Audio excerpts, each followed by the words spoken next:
Were you born in Jamestown? Yep.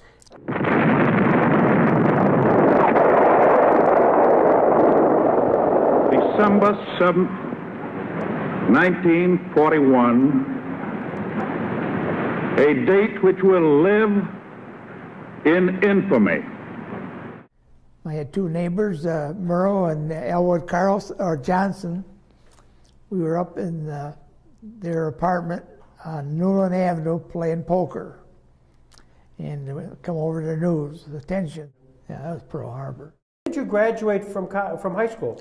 I didn't graduate. Didn't graduate, okay. No, I got drafted out of high school. March 11th. I got drafted March 11th. From Fort Niagara, we went to Camp Gordon, Georgia. And that was a real, we thought for sure we was going to go Pacific because it was real hot down there. And we trained for a couple of years before we went overseas. But we ended up going to Europe. We left Camp Gordon in August sometime, and we ended in Boston, and got on the British ship to Aquitania. And we went overseas, 9,000 of us.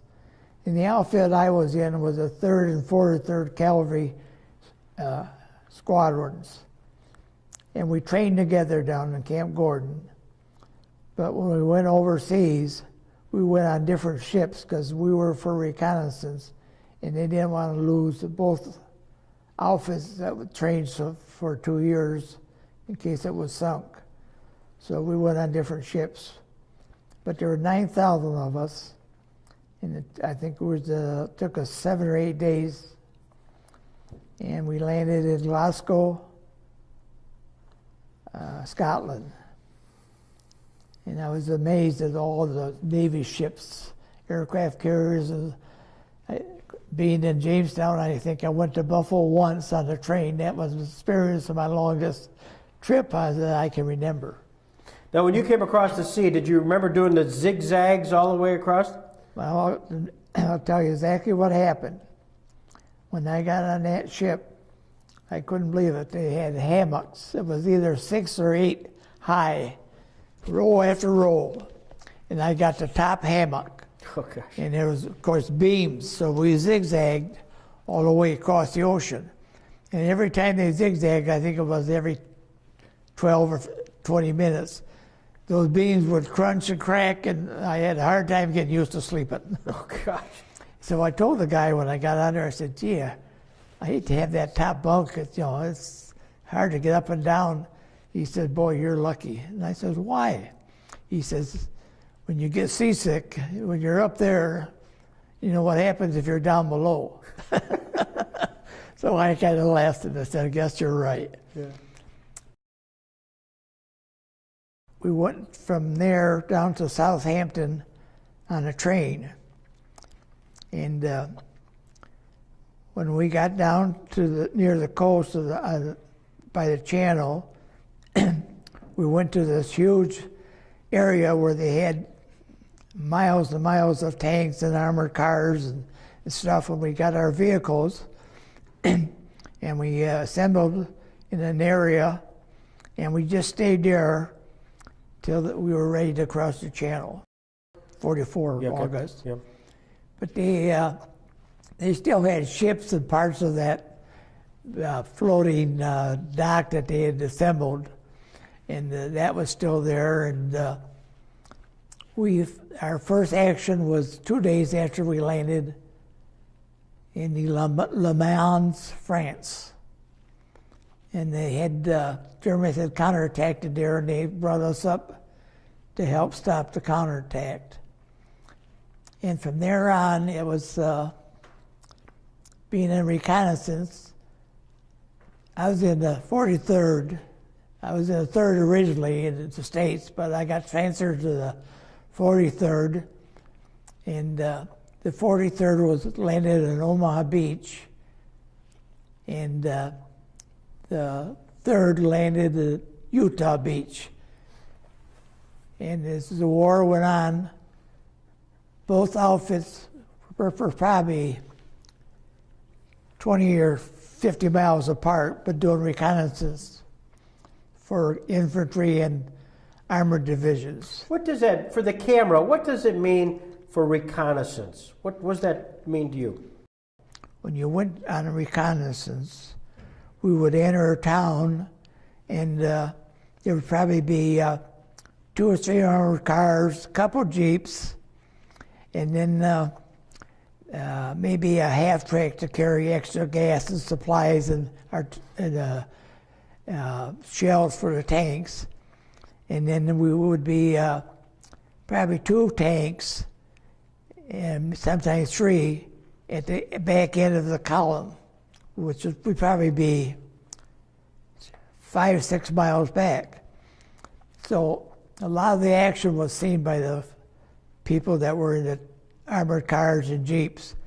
And if they run into any armor or German tanks or anything, we would move up to help them. Right.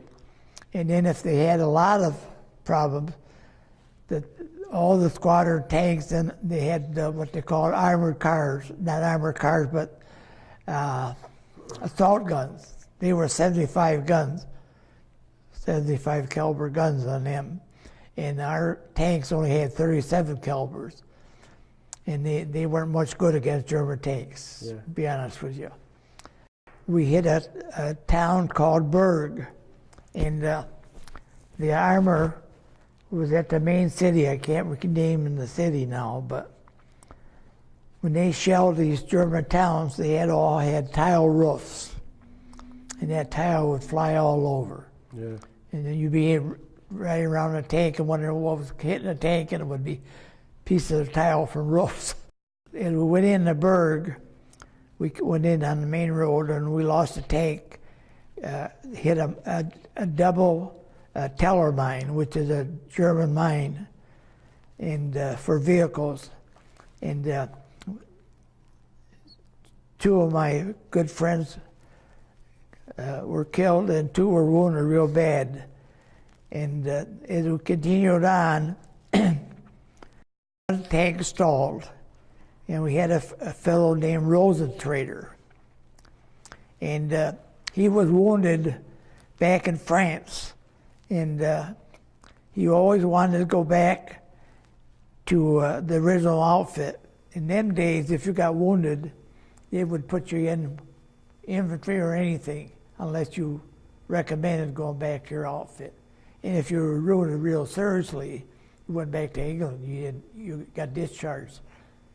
So anyway, we came up to Berg, and 2 weeks earlier, he joined the outfit. And the tank commander, if your tank stalls, it's up to you to get out and get the cable and attach it to another tank and pull you to get started again. And of course, if you're in a tank, you don't have a steel helmet on. You have a German, or you have your regular tank helmet on. And we were getting shelled like crazy from mortars and artillery shells. And he was just ready to close the turret. And the shrapnel from the shell hit him in the head, and that was the end of him. So these are a few of the stories that I can tell you about. A couple of times we got strafed by our own planes, and one time of course we had 50 calibers on our turrets, and we hit one, and we didn't see him go down, but he was smoking. Yeah. And we said, that's what you get for. But we had material that was plastic, was a bright color that we put on the back of our tank. And that way the Air Force could see that we were Americans and they wouldn't strafe us. That was one of the most things that I hated to do, being in a tank, was when the bridge was blown up, we'd have to go across pontoon bridge.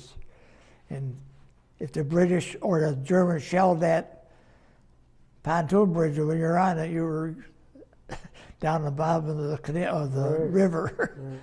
The last 2 months, maybe 2.5 months of the war, we got new tanks. They were called M24, and they had a 75 millimeter gun on them. And there was 5 in that tank. In the old tanks, there were 4 guys. And these new tanks, they had better armor on them, better communications. And if we wish we could have had them from the beginning. Yeah. But they were such a big improvement.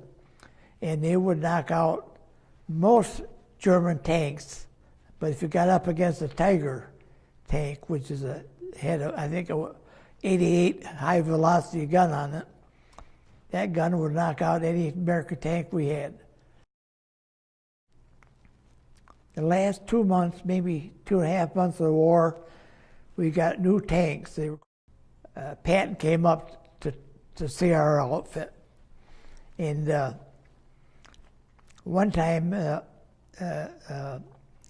this was, I think this was just before we got to Austria, he came and gave a speech and told us what a wonderful outfit we were and all this. And he was a commander of our outfit in West Point, the 3rd Cavalry. And he said it was, he mentioned that Wainwright, him, and a couple other generals came from our outfit. So our colonel, his name was Colonel H.Polk, and he came from the West Point, and he and General Patton were real good friends. Well, Patton became a general, and of course our officer became a colonel. But they kept in touch pretty well during the whole war. And in this speech he gave us, he said that if I had my way, we keep going right into Russia because we're going to fight them someday. And we all looked at each other and said, boy, this guy is something else. I saw him twice, once at the speech and once just for a minute. And I couldn't believe it was him. He came up in a Jeep. And our colonel told us after, he said that if he was in a car with 4 stars on it, the Germans would be looking out for it. So if he came in a Jeep, they wouldn't figure this guy's just a regular GI. Probably the last couple of weeks of the war, we ended up in Austria. And the fighting we got more and more prisoners because it was getting near the end of the war. 2 prisoners we took capture, and they had rings on their hands, Africa Corps rings, and the guys were all fighting who was going to get the rings. We got to embassy, which is, I think it's near the Alps border with Switzerland. We saw these 3 fellows come. They were bare naked and barely could walk. And he said, there's a concentration camp up ahead. And he said all the Germans had fled because they know you were coming. And they said that once you came, they figured the people in the concentration camp would kill them all, the way they'd been treated. And that was one thing that we talked about at the reunions, that they can't understand how they could treat people like they did them people. We were there probably 3 weeks, and there were 300 or 400 of those people dying every day. They had a small town, and they probably had 3 bakeries in that town.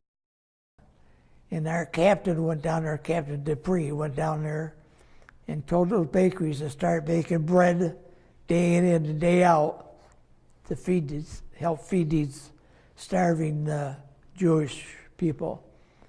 And the one baker said, I don't have to do that. And Dupree ordered a tank to come up to the front door and put the 75 against the front door and said, now, you still aren't going to make these bread. And the guy changed his mind in a hurry. But we gave them our rations, and we had called up for food from the supply to bring up all the food they could. And then they started getting medics and stuff coming in. But we found out the first 3 or 4 days that we fed them in that was the worst thing we could do, because they haven't eaten for so long, and they were just waiting to be gassed and put away.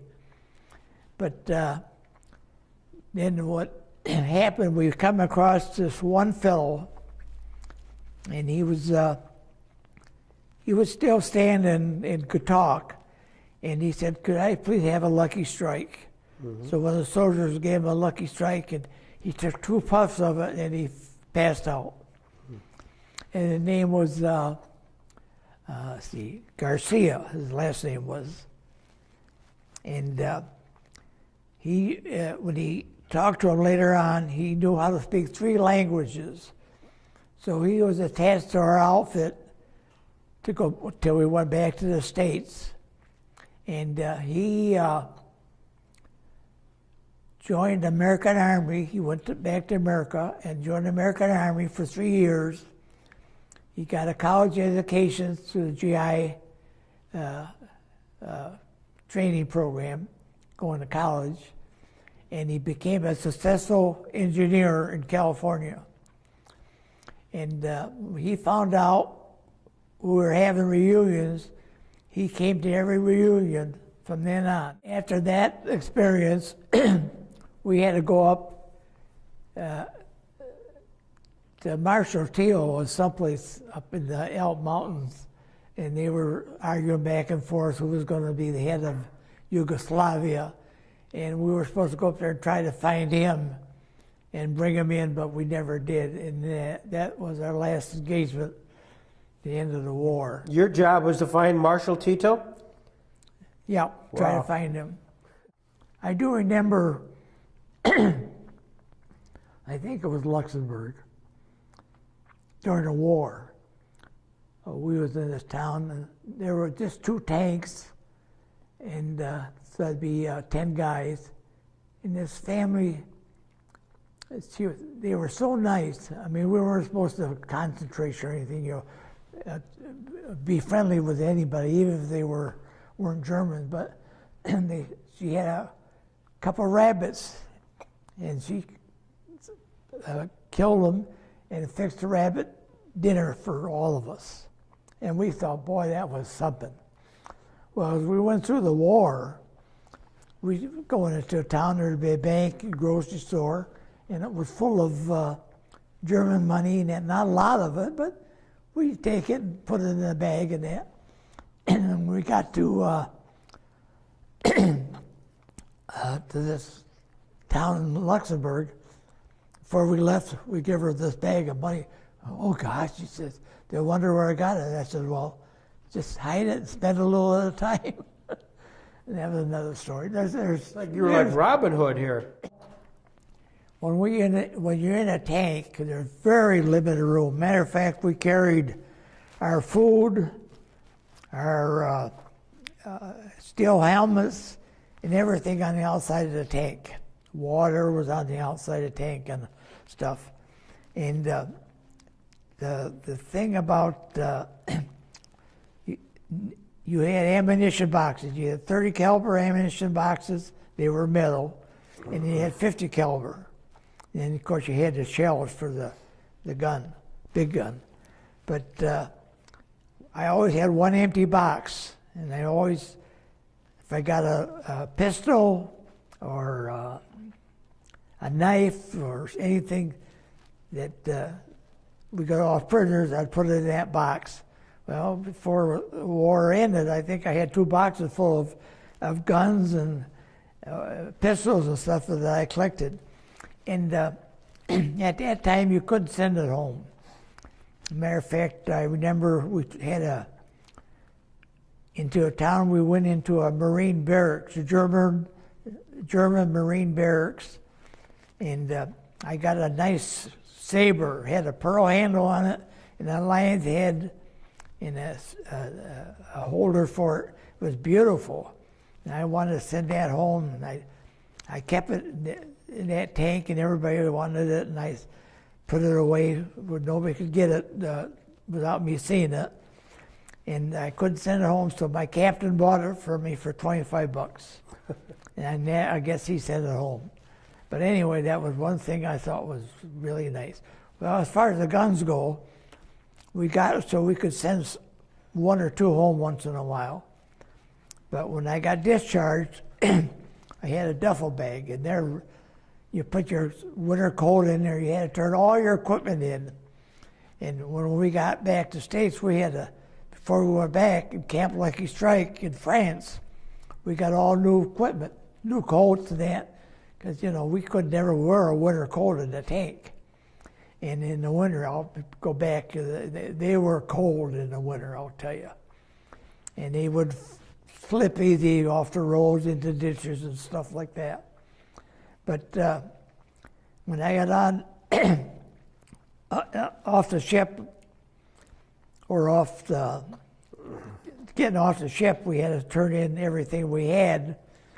In that duffel bag, I could hardly carry it. I had, I won't tell you how many guns, but I had close to a dozen guns in there. And we had to write down what we had. And I thought, you know, that was a good thing because they could keep track of all the stuff that guys were bringing back from the war.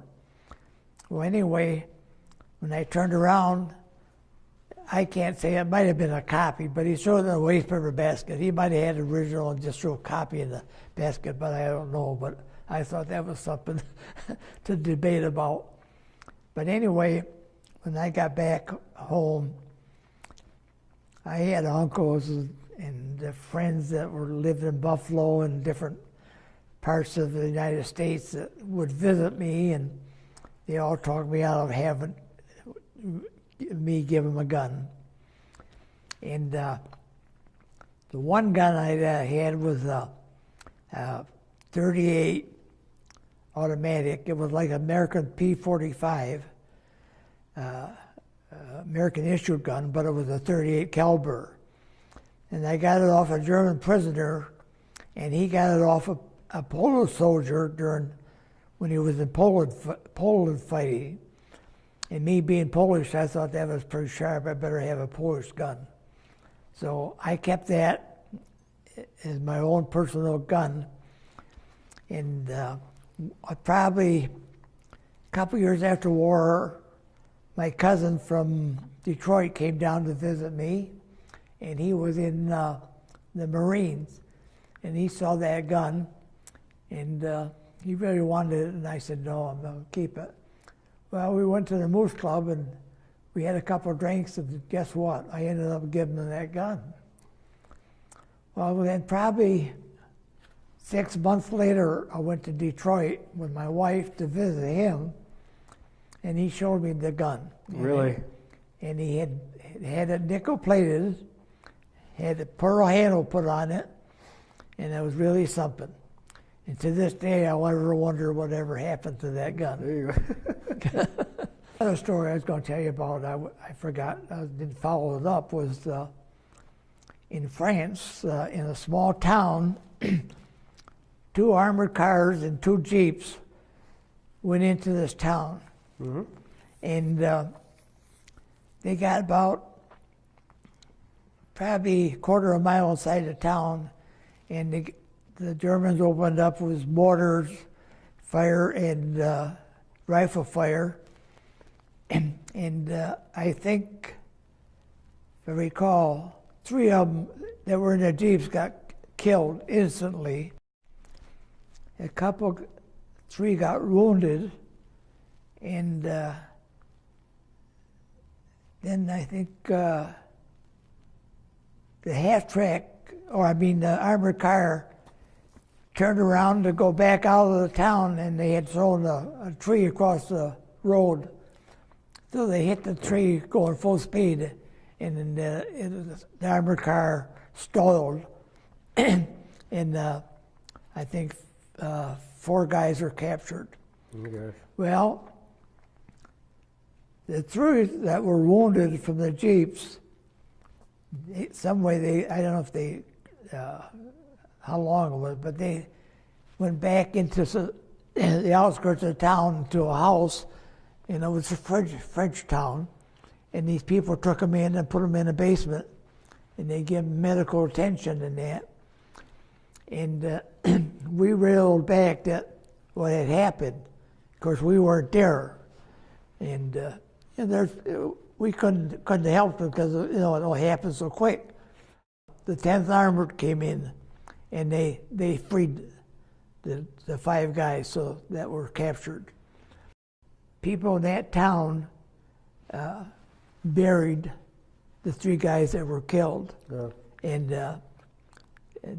after the war, they kept in touch with our outfit, thanking them for what they did and all that.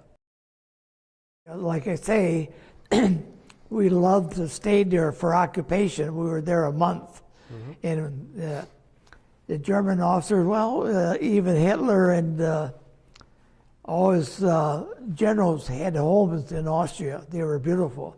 They all had big boats and junkers, like motors in them. And we found 6 or 7 of them in these boat garages.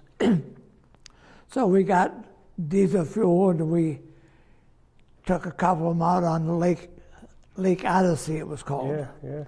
And as we was going down the lake, we noticed water coming in the boat.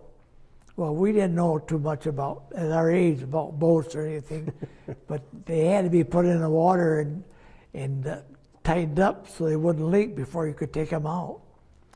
And so that was an experience. We got back in quite a hurry before they sunk. I think it was near the end of the war. It might have been even in Austria. He had a nice blonde girlfriend. And no, it was before we got to Austria. And we captured 2 German Ford trucks. They were air-cooled, brand new. Ford had a plant in Germany. And we captured these trucks. And we had a couple horses, I don't know if it was German cavalry or Hungarian cavalry. And all our officers were in the horse cavalry. That's something I should have told you a long time ago. So they loved horses. But anyway, this blonde, she liked horseback riding, and him being in a cavalry, we hauled these horses around in these 2 trucks. Okay. And for about 2 weeks, and then it got near the end of the war. Of course, we were in this town probably 2 weeks, and then we left, and that was the end of that. But that's a story that shouldn't be even told. Cause Well, I'm glad you didn't tell it. That's terrific. That was great. So you wonder what happened to the horses and the blonde. I couldn't believe it. We came back on Liberty ship, and the food was delicious, because of the American ship. And on that trip back, they had a film of I think it was called The Fleet That Came to Stay, about the Japanese Kawasaki planes and all that. And we saw that, and I said, geez, I said, boy, I hope we don't have to go back down there. And we were all pretty sure we was going to go to Japan. And after going through what we did, and to be honest, I think we lost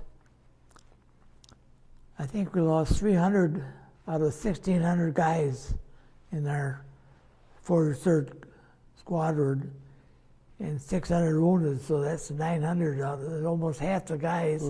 They said now I have to go back to Japan. 1938, my mother was 40 years old, she died. Sorry. And there was 7 children. And my older sister was married for 2 years. So she lived in Dunkirk. She never had any children. And she would come down. Of course, during the war, it was hard to get gas and that, but it would help my next sister. She was 17, and she quit high school to help my father raise a family. I was 13. My next sister was 7. Then I had a brother that was 3, and a sister that was a year and a half. when my mother died. So when I came back home, they had grown up quite a bit. Right. Yeah, but like I say, my older brother in 1941, he got drafted. And he was working to help my dad raise a family. Of course, the war started, my dad started working full time. Mm-hmm. And so then, before you know it, I never thought about going in the war or nothing, but the war kept going on, and then I got drafted too. Mm-hmm. But when I came home, it was such a relief. And me and my father were real close, because my mother passed away, and being 13, and in 5 years, my father would take me down to Roosevelt Theater, which you fellows don't realize, in Brooklyn Square. And Johnny's Texas Hot was right next door. And they always had a double Western feature on, cowboy thing on that Roosevelt. Of course, at my age, I thought that was great. I loved cowboys. My father would take me over, and we'd have a hot dog after the show. And so then, when I got home, and well, I left a part of it out. After we come back from the theater, my job was we had a linoleum floor in the kitchen, was to wash the floor in the kitchen and bathroom, and that was my payoff for him taking me to the theater. Right. And we did that for years and years. Being brought up during Depression and going over there and that, you never knew if you were going to come home. Right. Well, we're glad you did, John. And this has been terrific that you would be willing to share these stories with us. And But I'm going to tell you one more story. Being overseas, we never got paid.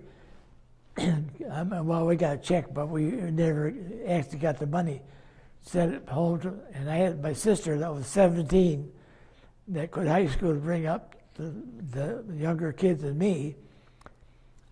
She put that all in the bank. I said, you know, buy stuff for my dad and stuff, and she saved it. When I got out, I ordered a brand new 46 Oldsmobile, automatic white wall tires, $1,853. New Eagle Motors. It took a year before I got it.